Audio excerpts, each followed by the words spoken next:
তুমি কি জানো, রাহু আসলে পুরো দেহ সহ ছিল। সবকিছু শুরু হয় সমুদ্র মন্থন থেকে।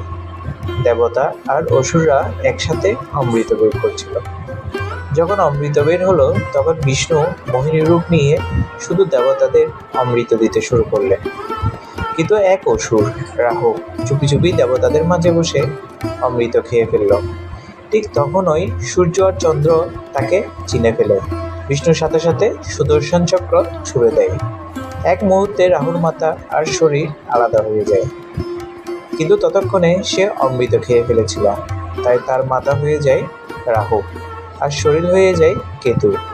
আজও বিশ্বাস করা হয় সূর্যগ্রহণ আর চন্দ্রগ্রহণ হয় যখন রাহু সূর্য আর চন্দ্রকে গ্রাস করে। তুমি কি বিশ্বাস করো এই গল্পটা? কমেন্টে জানাও। আর আমাদের চ্যানেলটি অবশ্যই সাবস্ক্রাইব করে রাখো।